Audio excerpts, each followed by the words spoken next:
Welcome to episode 59. Hey, this is John Lee Dumas of EO Fire, and you're listening to Who Did That Voice, where we take an in-depth look at voiceovers. Finally, warmer weather is here, and there is no better time than right now to book your vacation getaway with 3D Travel Company. Head on over to our website at www.whodidthatvoice.co and click the Book Now button on the left-hand side. They give a complimentary quote so you can get an idea of what it will cost to take your summer vacation. For a limited time, Who Did That Voice listeners can receive a Disney gift card for qualifying Disney and Universal trips, booked and traveled by the end of 2017. Hurry and book today so you can travel away. Welcome to Who Did That Voice, the show where we take an in-depth look at voiceover. And now, here's your host, Trenton Larkin. Hey you guys, this is a special shout out to all my listeners around the world. Who Did That Voice is now heard in over 78 different countries, and I can't thank you guys enough. Here in the USA and abroad, thank you for listening to Who Did That Voice. Keep listening and sharing with your friends. Hey everyone, and welcome back to the show. Today it is my distinguished honor to be bringing you the first ever podcast interview with the leader of the X-Men, Cyclops, aka Scott Summers, from the 1992 X-Men the Animated Series, which aired on Fox Kids. But don't take my word for it. Stay tuned to the end of the episode to hear our special guest make that announcement himself. I'm super excited for you guys to join me on today's X-Men adventure. Surrender, mutant. Of course. Not. Energy blast, huh? Here's one from a pro. You know that temper of his. If he doesn't get his way, he's gone. We can never depend on him. With hotheads like Wolverine, maybe we never will. Where's Wolverine going? His own way like he always does. I just hope his keen senses tell him not to take this thing on alone. Now sit back, relax, and enjoy the show. Hello everyone, and welcome to another episode of Who Did That Voice. Today on the show I have Norm Spencer joining me. Norm, thank you so much for coming on the show today, man. Thank you, Trenton. I'm glad to be on your show. I really appreciate your time. It's always great to be able to speak with these amazing voice talents that have done shows that mean a lot to me and hopefully will become something that mean a lot to my listeners if they aren't familiar with what we talk about today. But the very first thing we always like to do, Norm, is to get to know somebody when they're on our show for the first time especially. So tell us a little bit about little Norm when you were a young boy and growing into the man. How did you... Little Norm. Yeah, tell us about little Norm growing into the man you became, and how did you get into acting, and how did voice acting become something that you got into as well? Okay, well, I was born in BC, British Columbia, Vancouver. I always wanted to be an actor. And then, I would tell teachers that, I'm going to be an actor. Yeah, I'm going to be an actor. And you go, oh, really? Oh, well, you're not good looking enough to be a leading man, but you're not ugly enough to be to not make it. So I was like, okay. So anyway, I was in plays in high school and stuff like that, and then I thought about theater, and I thought, well, I didn't want to be a starving actor on the stage, and I loved radio. I used to listen to all the morning shows in Vancouver, and so I thought, well, I'll go into radio, and then parlay that into an acting career, right? Yeah. So I went to broadcast school called British Columbia Institute of Technology, which means nothing probably to your listeners. Anyway, 2-year course. You learn everything about radio.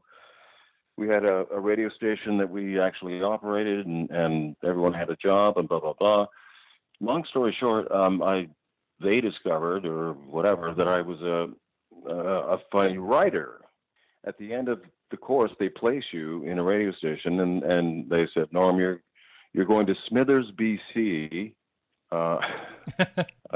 People may know about Smithers because they've shot many movies up there. It's grown a lot since it was very small, but it's very known now actually in the film industry. So tiny little town, but beautiful. And so I said, well, okay, so what am I going to be doing? He said, well, you're a copywriter. I said, I don't want to write. I want to be a morning guy, like an announcer. So anyway, long story short, I drove up with this long-haired guy with a cockatiel, and we drove up there and, worked there. And then I moved to Kelowna, and then I moved to Chilliwack. All these towns probably mean nothing to your listeners, but anyway, worked my way to Victoria, BC. And along the way, I just started winning all these awards for my commercials, which I wrote and voiced myself, you see. Oh, wow. Nice.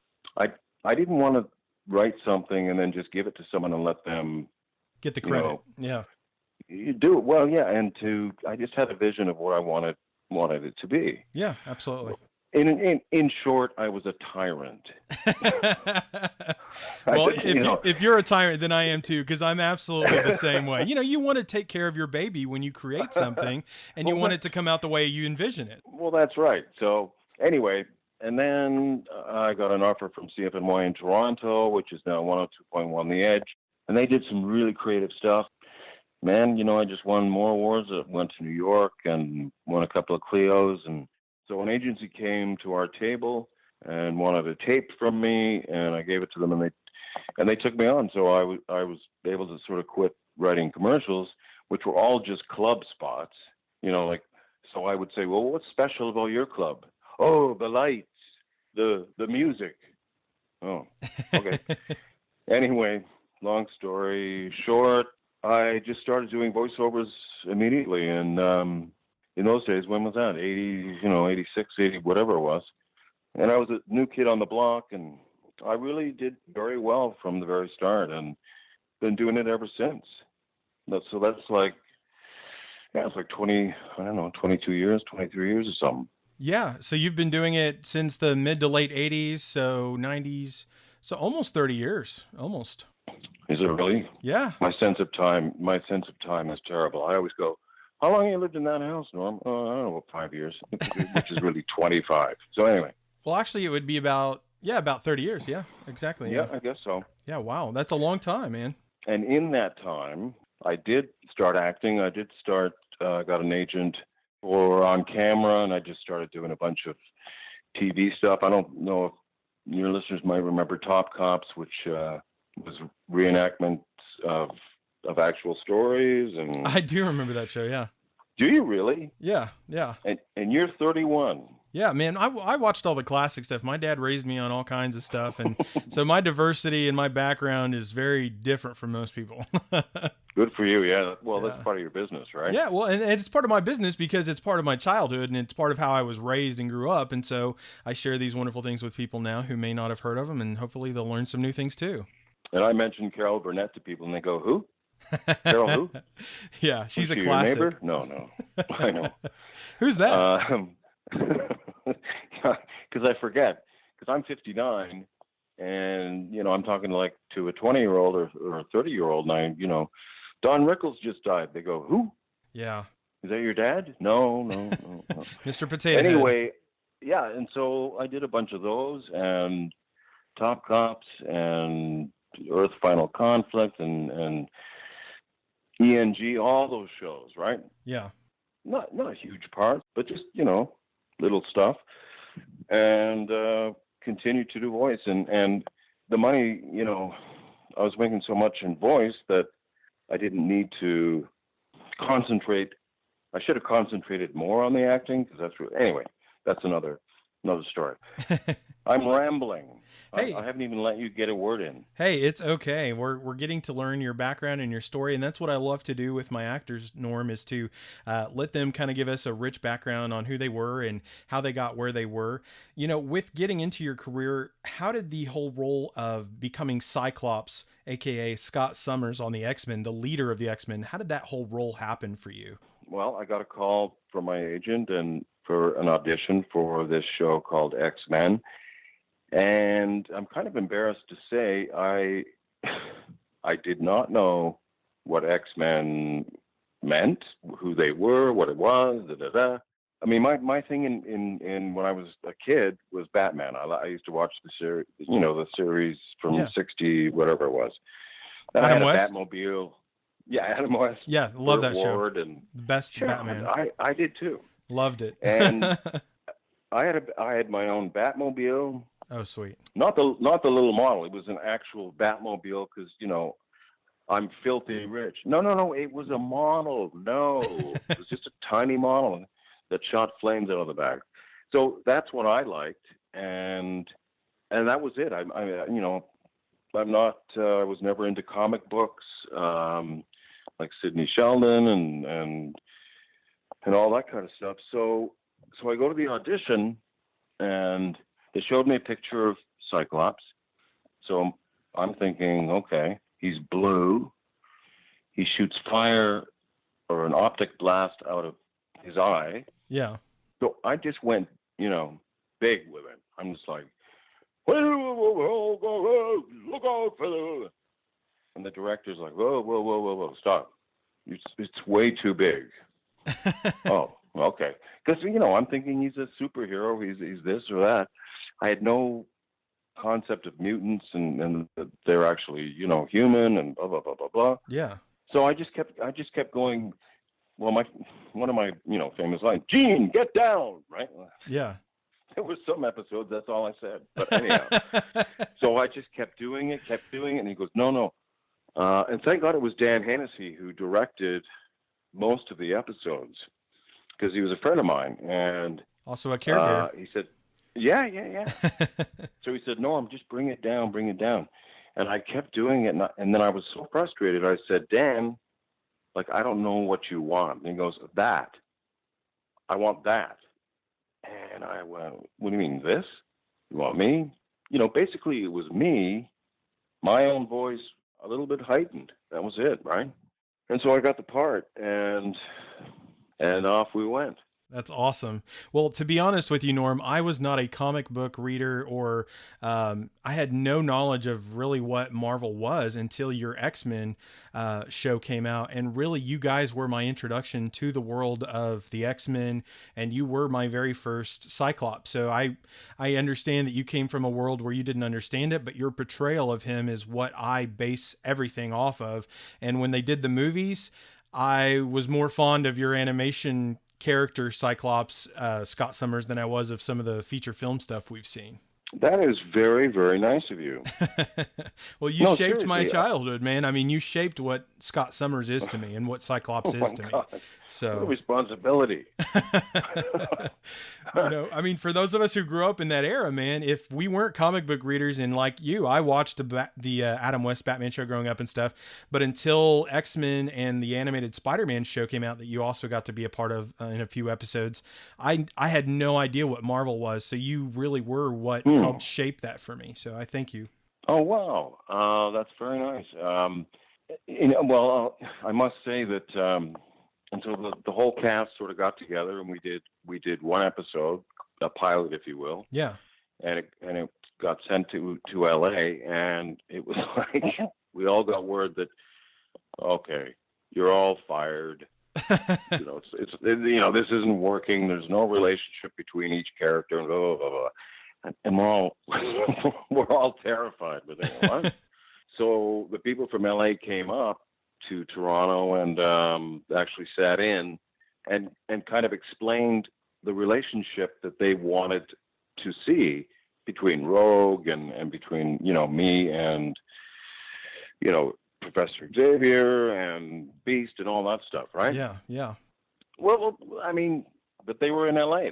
How would we know? We were never really given any direction as to, you know what I mean? So anyway, we did the episode again, and they were happy, and off we went. So, man, it was a time of my life. It really was. That's fantastic. Seriously, it was. It was during the summer, and it was fantastic. Those were the days. Well, what is it like working with those amazing people? I mean, like working with Cal Dodd and Chris Potter and all the other amazing people like Lenore Zan. Lenore. I have a story, but no, I can't tell that. I can't tell that story. When she and I went to a Blue Jays game. Never mind. Okay, so and we ended up on the Jumbotron. The thing is, ooh. and we were so, because she had oh God, I'm telling way too much. Well, she was in a relationship, and we looked up and see ourselves in the Jumbotron, and we're thinking, shit, is this going across the network? Anyway, it didn't. No, Cal Dodd. Oh, I play golf with Cal. Do you want me to do an impression of Cal? Sure, do it. Have you talked to him? I haven't, but I've been dying Has he been on your show? I haven't been able to reach him yet. Okay, well, never mind then. Cal kind of talks like this. He's kind of got that sort of thing, and talks about his golf course. Oh, Islington. That third hole, forget about it. That's like, well, you'll see. Okay. So I don't know how many episodes we did. I don't know, 63 or something. Yeah, it was like 60 something, I think. I can't remember the exact number off the top of my head, but I just finished watching all of them, and they are all excellent. Wow. You don't happen to know the actor Don Franks, do you? Oh gosh, that name sounds super familiar. Why does it sound familiar? Well, he's a fantastic musician, a great actor. He looks like a biker. He always wears a bandana, and he wears bare feet when he does. So you remember the episode where my dad and I had a yeah. Okay, and he's got a voice that goes down like this. Yeah, he was the pirate, like the space pirate. Yes. Well, God rest his soul. He passed away, unfortunately. I think in the past year, but oh no, that was really, really nice because you know what? We don't work together. Yeah, we did in the beginning, but people's schedules, they don't work out, and so you're kind of, a lot of the time you're in there by yourself. Yeah. But him and I did our thing, and he came up after and he said, man, that was one of the best experiences of my life. He was on that series, Gangland Undercover, about the motorcycle gang. Yeah. Anyway. Yeah. Well, he had an excellent voice too. Like, you guys paired really well as father and son vocally. So yeah, he was an amazing casting for that role, and it's sad to hear that he's passed, but he definitely left a lasting impression on us. So, and just an incredibly nice guy. That's awesome. Well, and I checked real quick, Norman. Y'all did 76 episodes. Oh, altogether? Altogether, the entire series was 76 episodes in total. Was it 3 years, I think, or two? Roughly, I think over the course of 2 or 3 years it aired. I think it was from 93 to right at 95, where it finished right before 95, but it was like through that era. So okay, and it's still going, and I still get letters from kids all over the States, and it just it floors me. Well, they have. Sorry, go ahead, man. No, you and I were talking earlier, and they send a picture of Cyclops and they want an autograph. And I'm like, I don't know, what do I sign? My name? Do I sign Cyclops? I'm not sure. Because I'm not used to. Yeah. I make a living at it, but I'm not George Clooney, for God's sake. I wish I was. I mean, I look like him, but I just don't have his agent. Yeah. I mean, I have gray hair. Okay. Well, you got to voice Cyclops on several different projects. And I know, working on so many different things in your career, it's hard to keep things straight, but I just wanted to mention these so people know. You voiced Cyclops and Scott Summers, because they're one and the same, on X-Men X-Men versus Street Fighter, a video game. Oh, did I? Yeah. And then you did it on X-Men Children of the Atom. And then 2 other games, Marvel vs. Capcom 2, New Age of Heroes, and then Marvel Superheroes vs. Street Fighter. So you actually got to be not only on the series, but in a lot of video games too. So if people hadn't originally heard you on the show, they may have heard you first on the video games. And I just wanted to mention those as well, because your voice was pretty readily out there as Cyclops for a long time. I should really get in touch with my agent, because I don't think I've received a penny from any of that. So no, I'm kidding. No, I'm not. It's anyway, we don't want to talk about money, but well, yeah, thank you for remembering all that stuff. I have no idea, because they can use it for whatever they want. Yeah. A buyout. They say, here, just read this, and then you don't have a clue what it's used for. Yeah, it's not like Seinfeld, where none of them have to work ever again. Yeah. Because resids and royalties and all that stuff. But that's, what? I'm not complaining. That's just the way it is. Absolutely. being in Canada, and I guess maybe it's a little different with SAG. I'm not sure, but we're just really, really lucky to work, and I feel really blessed to have been part of that show for sure. Well, aside from getting to play Cyclops, you also got to play on a show that was more geared towards young kids, maybe kind of into the preteen age range for Rescue Heroes when you played Billy Blazes. And what was that show like, getting to work with those amazing cast members? I did some other cartoons before this, before Rescue Heroes, but we'll get into that later. But yeah, that was fun as well. Billy Blazes, and they had all these weird names for the guy. Well, you might remember Cliffhanger. No, Cliff. Yeah, I think it was Cliffhanger. I think, yeah, was it Cliffhanger? Something like that. They kind of had names that were kind of like a play on what their specialty was. What they did. Yeah.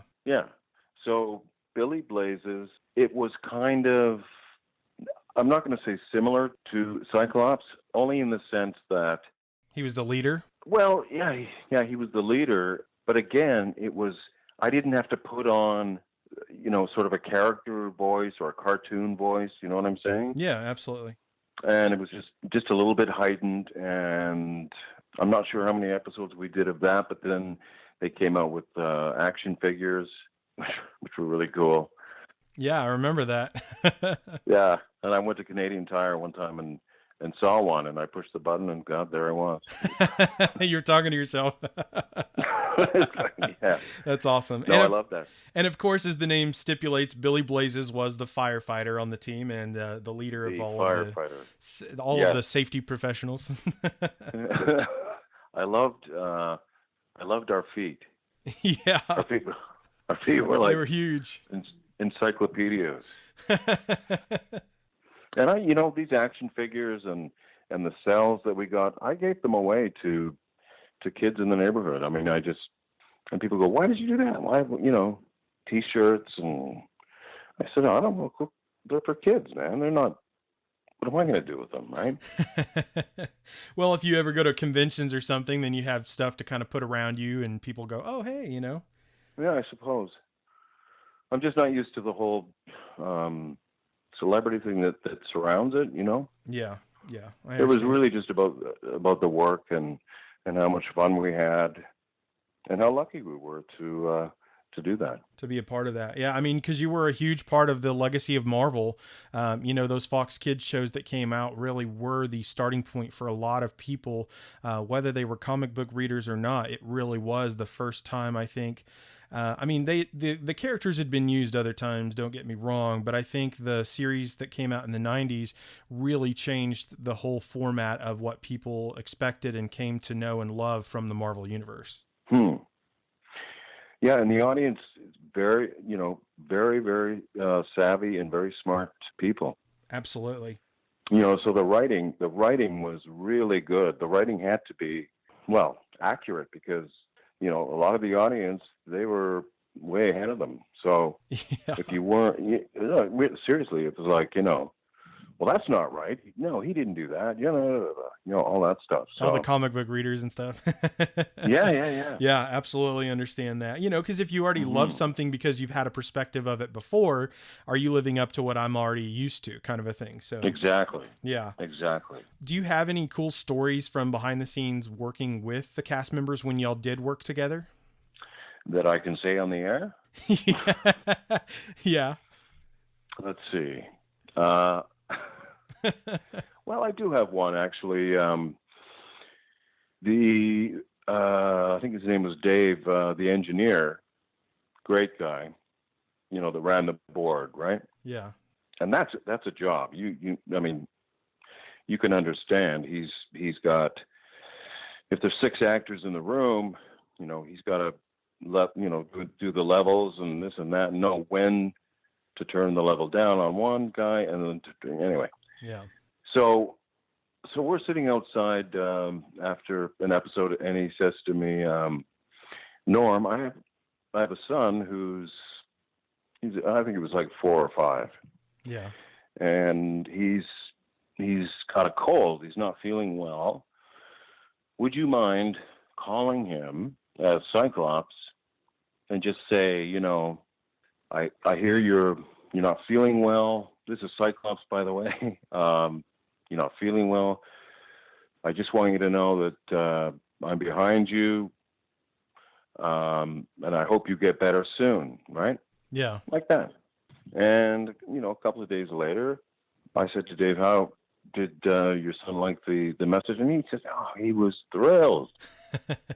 And again, I'm like, wow. I don't realize how important and how personal it is for so many people. Yeah, absolutely. And I'm sure that meant a lot to him. Oh, it meant, yeah. And he got better, like, immediately. So I don't know. It was all you. It was all you. Did Cyclops have some sort of medical degree? No. Laughter and smiles are the best medicine. It could have truly healed him.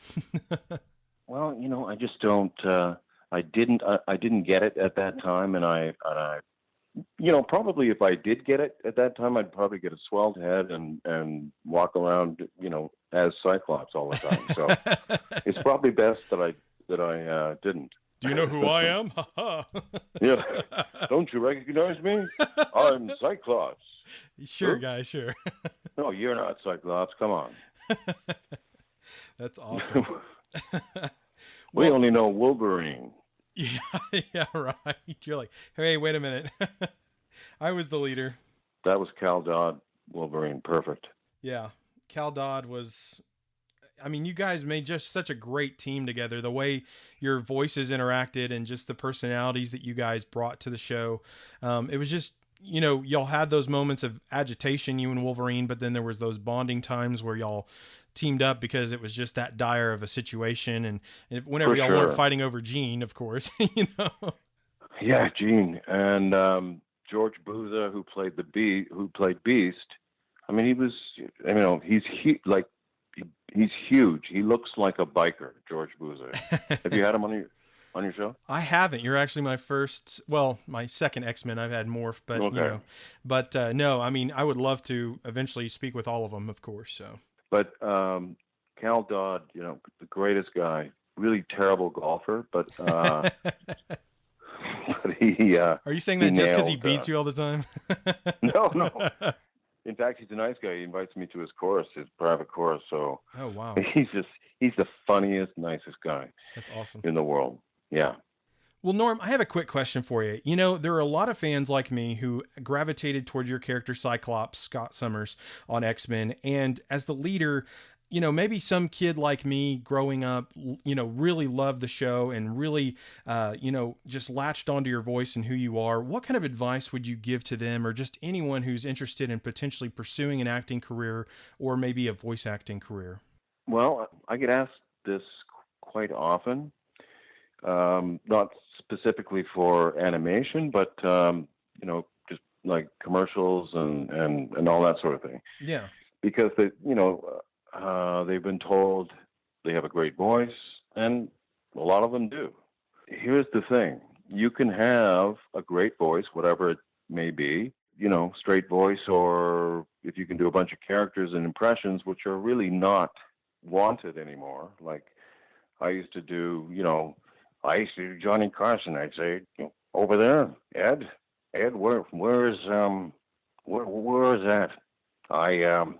Oh, Ed's dead. Sorry. I didn't know. Or Jack Nicholson, I used to do that a lot too. And Ronnie Dangerfield. I tell you, I get no respect at all. I get no respect at all. Not much call for that. So what I tell people is people may have great voices, but they can't read. Yeah. If that makes any sense. Yeah, absolutely. For some reason, I've just always had the ability since grade school to be able to read from a book and make it sound like I'm not reading it. Does that make any sense? Oh yeah, totally. Because I do that all the time myself. Yeah. Yeah, and I don't know why I had that skill, and I also really enjoyed it. Because I guess I was a class clown in school, and I was in the principal's office more than the principal. But I managed to graduate anyway. So yeah, it's very difficult. unless, well, here's the thing. Back when I was doing it, you go to school, you go to whatever broadcast school they have in whatever city you live in, and start there. You see, people today, they just want to start immediately, do a morning show in, you know what I mean? And Yeah, they want to be famous instantly. well, yeah, exactly. And maybe they can these days. I'm not sure. It's a different world today. But back then, when I went to broadcast school, I learned about news. I learned about how to do sports. I learned how to be a DJ, and I learned how to write commercials and all that stuff. So, You learned a lot of skills. well, yeah, it's like Ted Baxter was like, I started a 5,000 watt radio station, and if anyone remembers Ted Baxter. And that's really what it was. And then I worked my way slowly to bigger stations and bigger stations. And but that was my journey. And I tell people, I say, because there's courses everywhere. I say, if you want to do it, take this course and take that course. You'll end up with a nice demo, and then you shop it around, and the agents say, nope. It's extremely competitive, just like being an actor, Yeah, because definitely. it is voice acting. It's just voice acting. It's not. I don't think people should diminish voice acting from acting. Because acting comes first, and you're an actor before anything. So Exactly. So that was my point. When you may have a good voice, or whatever, but you're not. You don't want to be Walter Cronkite. You don't want to be like. What do you want to do? Like, what do Yeah. Yeah. Well, that's the way it is. It's like. What was your question? Sorry. No, it was just kind of what advice My you advice have. to people. But you said what people really, like people say, I have a great voice, but can you act? Do you have the acting abilities that you need, or are you able to read Exactly. copy without stumbling over the words? And can you make them sound like your own words and not like you're reading off a piece of paper? So when I said make it sound like you're not reading, and this doesn't have to be playing a character in a animation. You could be doing a commercial for McDonald's, and it's very straight copy, and you're selling Egg McMuffins that are apparently available 24/7. Like, well, they are. No, but I mean, I don't know. You can't sound like Walter Cronkite. Just you can get an Egg McMuffin. Blah, blah, blah, blah. No, and what they really want now is don't sound like an announcer. Yeah. They want more natural sounding voices, I think, now. Exactly. So, and now that was different than when I started back. There was no, don't sound like, what do you mean? Well, they don't want it to sound like too professional and too kind of like the guy next door. Yeah. You can get an Egg McMuffin for like $3.49. Almost throw it away. You know what I mean? Yeah. No, like throw it away. You know what I'm saying? Yeah, just kind of like let it come easy, let it go.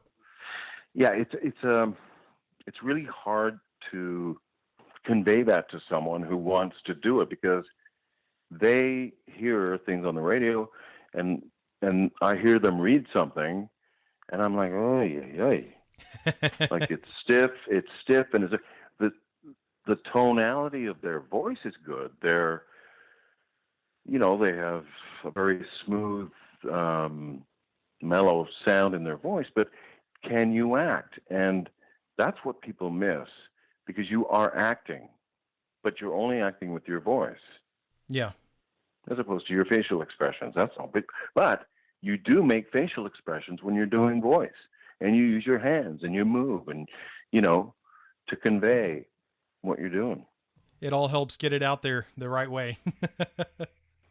Yeah, but I mean, if there's, people that really want to do it, it's possible. It really is. But get some training. Like take a course, a really good course, and then of course you have to join the union, and then all that kind of stuff. Yeah, absolutely. Thank you so much for giving us your advice on what people should do to, kind of reach their potential goals or their aspirations. Kind of give people an idea of what it would take to do that, if that's something they do want to pursue or not. But, I have one final question for you today, Norm, and we will wrap this interview up.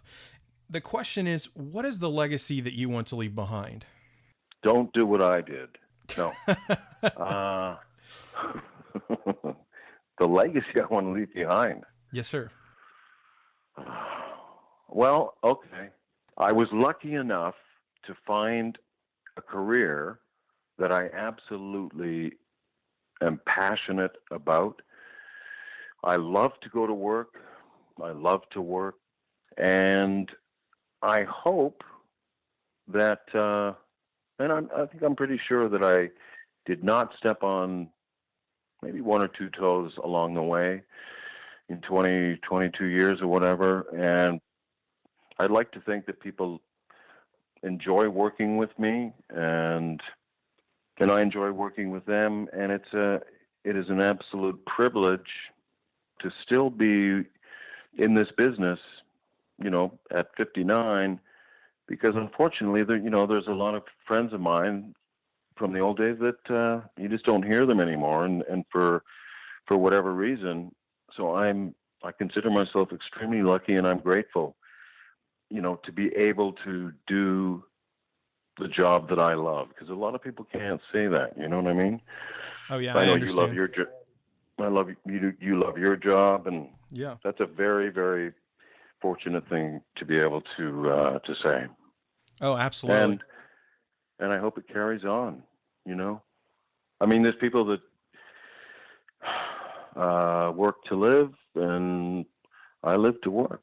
I know that's a cliche, but I'm very, very lucky. Absolutely. I would totally agree with you on that. You're very, very lucky man, and it's been a very big privilege to speak with you today. Oh, thank you, Trenton. It's been an honor and a privilege for me. This is my first podcast, so. Wow, I am honored for sure. How's my hair? It looks no, fantastic. Do you remember Piggsburg Pigs by any chance? That name sounds extremely familiar. It's a show, isn't it? It was a animated series. It only lasted, I think, 1 or 2 seasons. I think I do recall it, yeah. It was only 26 episodes, I think. There were 2 wolves, and I played one of the wolves, and I did sort of Reverend Jim from Taxi. Okay, yeah. I was playing one of the wolves, and I would say, "Hey, you nincomb wolf, that's not where we're going. We're going to catch the pigs." I love it. Well, Norm, it has been an absolute honor and pleasure having you on the show today. Would you please give us a closeout today as Scott Summers, a.k.a. Cyclops from X-Men? Our mission's complete. Everyone, into the Blackbird. And Gene, this may be the last time I tell you, but get down. Hey everyone, I know you thought the episode was over, but I have just a little bit more for you today. There was some behind the scenes talk where Norm and I discussed kind of how the 1992 X-Men really kind of shaped and molded society's opinion and thoughts on X-Men as a whole. So this is just a little clip. I know we kind of talked about it some in the episode, but this was just really fun and I thought I'd share it with you guys today. I hope you enjoy. Well, Norm, it has been absolutely fun, man. It's been fun for me too. Thanks, buddy. Hey, you are super I hope welcome. you mean it. I do, man. I really do. I mean, seriously, man, like listening to you guys on X-Men, and your character was always so, I mean, he was just, you portray a really great leader. And, you know, I love the confrontation between you and Cal when y'all were Wolverine and Cyclops. And it's just like, man, just such good memories. You guys really created a, not just a great show, but just, I mean, there were good moral lessons and good, just, I don't know, you know, I mean, it's hard to explain. The shows back then were just uncomparable. You know, that X-Men series, I've watched, I think every one they've ever made, and every show tries to emulate your show because you guys set the bar so high that everyone else tries to mimic it. Even Hugh Jackman tried to be Cal Dodd, because the animation, seriously, they actually used his audio for Hugh Jackman because your show became so iconic. Everyone based everything off of the 94, 92, 93 series for X-Men. You guys really changed the world of Marvel. Wow. Now that you mention it, when I do listen to Hugh Jackman, I do get, I think of Cal because, Yeah. Of course, Cal doesn't have the six-pack that Hugh has and all that sort of thing. But, no, that's cool. Our mission's complete. Everyone, into the Blackbird. And Gene, nice shoes. Well, everyone, I sure hope you enjoyed today's episode with Norm Spencer, the voice of Cyclops from X-Men the Animated Series. And if you did, please find me on Facebook, Twitter, or Instagram by searching Who Did That Voice. I would love to hear from you. You know, a question you might ask yourself is, where can I listen to Who Did That Voice? That's an excellent question. You can hear us on iTunes, Stitcher Radio, TuneIn Radio, YouTube, and our website at www.whodidthatvoice.co. Click the Episodes tab and listen away.